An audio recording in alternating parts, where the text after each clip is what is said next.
Namhlanje ngifisa ukukhuluma ngesipho somoya ongcwele.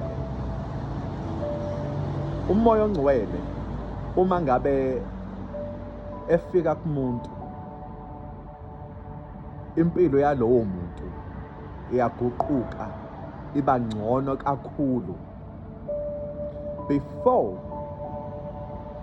efika uJesu, umoya ongcwele ubagqwagqwa kulabo baprofethi. Aduma umprofethi isikhathi eside ngomoya nje ongcwele ngenxa ama-qualities awapha umuntu. I remember uDavid ekhuleka ethi uNkulunkulu ungangishili. Onile uDavide ngesono sokuthi wabulala indoda, walala nomfazi wayo. Yazi leyo ngane leyo yaphuphuma kulo wesifazane. Ngifisa ukuveza la ukuthi uma ekhala uDavide siyamuzwa uNkulunkulu ethi nango wenhliziyo yami. Isign leyo ukuthi umoya ongcwele uyasithanda, but at the same time kunezinto umoya ongcwele angayithandi esizenza eziwububi. uDavide felt ukuthi sengathi uyamshiya uNkulunkulu, ingakhethi inkosi ungangishiyi. Kungcono ukuphephela ezandleni zakho kunokuphephela ezandleni zomuntu. So if umoya ongcwele ekuwe, as much as abantu bengaba distanced noma livele kuba njalo umoya ongcwele mekuwena, abantu bahlehla ngoba usuke usucomplete. Umuntu nje into angayizela empilweni yakho ukuzo-eda, kodwa hayi ukuthi mhlawumbe you are lacking in anything. Usuke unayo yonke into uma unomoya ongcwele. Yabona-ke, there was a time la engangibona khona abantu begrade. I said, I feel like I'm falling behind. I feel like I'm not where I should be. The same day umoya ongcwele wangivezela ijazi elimhlophe elikadokotela. Wathi yabona-ke, bona bagqoke lamajazi amnyama, but look at ijazi lakho lakamoya. Wangikhombisa engathi ngudokotela, like oseqophelweni eliphezulu. And then kwangikhamfatha lokho ukuthi uNkulunkulu unginikeze ingubo engcwele, ewumoya ongcwele. At that time angama-understand. Ukuqhubeka njalo, bonke abantu babeshumayela bathi bengafiki lapha, noma befundisa bengafiki lapha. Kodwa mina angikaze ngikhulume phambi kwabantu kangako. Angazi futhi ngithi ngikhuluma kubantu like ngendlela mhlasimpe ejwayelekile. Kodwa that day ngikhuluma phambi kwabantu kwakuchwaza abantu abaningi bathula bathi ngeke lo mfana lo une-gift.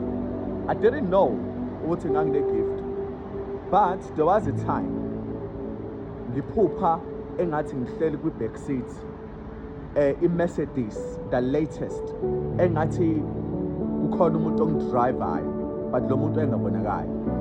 Wayongehlisa somewhere, ngangiyoshumayela eHome Affairs. eHome Affairs angisakhumbula ukuthi leya ndawo ikuphi, kodwa sesilungwini ngangiyoshumayela khona. Uma ngifika laphayana ngiqeda ukushumayela ngabona ukuthi no, mina kumina lo.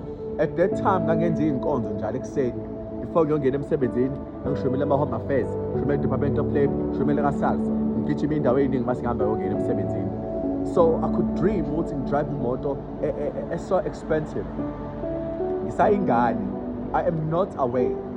Ngizama ukuchaza ukuthi umoya ongcwele wayeyiveza kumina ukuthi sizwe, right now you are not alone. Since ungakwazi ukudriver, I'm actually driving you, and awuhambi kwi-lane abantu abahamba kuyona, but uhamba kweyakho i-level. Ngithe uma ngikhula emandleni kamoya ongcwele, uNkulunkulu wangifundisa lezi inkonzo lezi zokuzila ukudla. Lezi inkonzo lezi zangenza ngabona kakhulu umoya wami ababukhali ngale ndlela ukuthi umoya ongcwele sengiyambona. Ngiqonda ukuthini la? qonda ukuthi uma une-gift kamoya oyingcwele uhamba nawo kuma-stages onke akakushiyi. Noma wena usufikelwa ukwesaba, usuba namahloni, usuyinyeza, noma usuwenza ama-decisions amabi, noma usudideka, uyakubekezelela. Akafani nakuqala la khona ekushiya khona uma ngabe uwonile. For example, ngale nkathi uJesu efika uthi ngiyawucelela umsizi ozonikhumbuza konke enikufundile, oyohlezi nani, ngoba vele niyamazi naninaye eqaleni. La usho umoya oyingcwele ukuthi kulesi sikhathi umoya oyingcwele usehlala nawe, you won't feel ukuthi ukushiyile. And baningi abantu abanomoya oyingcwele who does not know ukuthi banomoya oyingcwele, aba-expect ukuthi bazokwenza izinto ey'nkulu for them to see, but umoya oyingcwele ukhona, unabo because bamkela uJesu. Ngizama ukuveza ukuthi ukwenzeka kwezinto phakathi komuntu onomoya oyingcwele ziyahluka lezomunye umuntu. Umuntu onomoya oyingcwele uqamile, la efika khona uqamile. La ngihlezi ngihamba bethi nanti idlozi, noma nangukhokho, noma nangugogo. Abanye bebethandile bathi enanti ikhehla, noma nangumkhulu. They mean nanguNkulunkulu. Abathi nangugogo bayangidelela, kodwa baqonda ukuthi umoya wokumina usukhule kakhulu. Bebethi uyidlozi phela into abayijwayele leyo, okusho ukuthi mina sengibona kakhulu. They have different ways to explain it. Abanye bathi nangumalume. That means umalume ke that's a level of respect. Ngoba isade likama umalume uyinto enkulu ngoba he is the first male father figure ozoshilda ingane, especially lezi ingane ezikhulele komalume. That means ubaba oqala embonayo malume before azabonwe yilo yababa lo omunye. That means bebethi kumalume, that means ngumuntu that should be respected. Abanye bakusho ngokweyisa ke lo ukuthi akazali lo uzalelwe lo omunye, but angikho lapho. Ngizama ukuveza ukuthi la bekhona bomnyameni umoya oyingcwele bamchaza ngendlela ezihlukile, but uma kuwena kukhona izimpawu uNkulunkulu ayivezayo ukuthi wena nomoya oyingcwele. Mhlasimpe uma ukhuluma into oyisho iyaqama abantu bebona ukuthi hayi ngempela lo umbulele. Abanye uzobabona bethi hey uyabona, bebethi uyabona, baqonda ukuthi awusekho enyameni, usukwazi ukubona izinto ezifihlakele zakwamoya, and that is God. Ukuba nomoya oyingcwele lokho ukuthi ube nama-intuition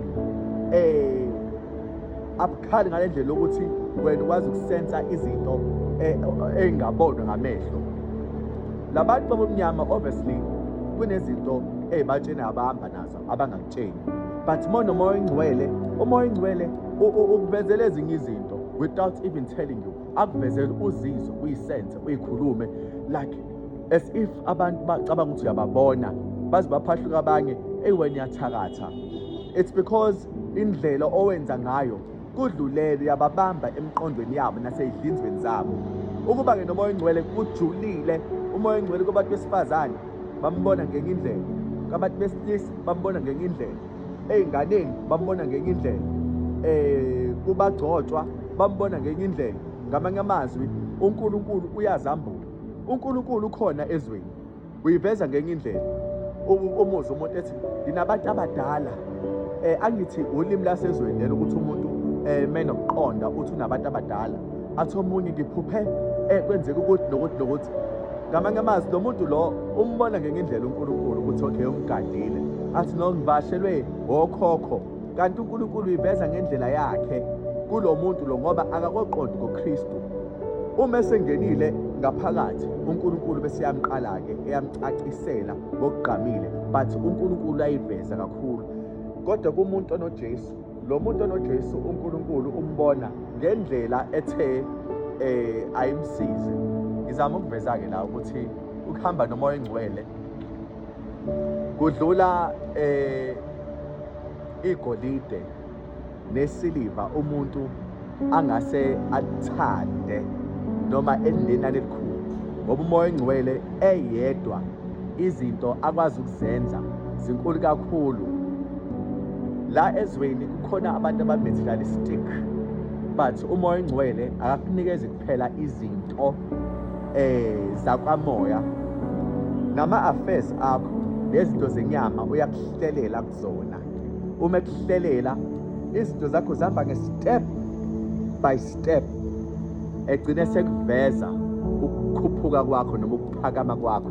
Umoya ongcwele loyo uma ekuphakamisa ngendlela, ngoba uyazi ukuthi uma eveza zonke izinto zakho kusase-early, wena ngoba usabuthuntu awukakhuli kahle, laba ababi abazebayo ngomlingo nangenye indlela izinto zakho bazozeba, which is why bekunikeza ishumi, uyakubuka ukuthi ishumi siyakwazi ukulibeka, aphinde akunikeze lenye ishumi. Uma usukwazi ukuyiqoqa kahle imali yakho izigcina isibo 10 rand, ukuthemba ey'ntweni ey'nkulu, izipho zakho akakuphi same time, ukupha kancane kancane kancane kancane kancane, ngoba uyayibona i-growth yakho. Yingakho ukuhamba nomoya oyingcwele kukuhle. Umuze umuntu ethi ngithokozile, ngikhululekile, nginakho konke, nginobaba uNkulunkulu. Umusa-ke kaNkulunkulu lowo. Abanye-ke bengachaza ngenye indlela, bathi ngithi angishare nje ukuthi umoya oyingcwele isona sipho esikhulu esingawusizo kumuntu odukile, otshontshelwe izinto zakhe, ozizwa engathokozile. Umoya oyingcwele-ke loyo-ke, egameni likaJesu, amen.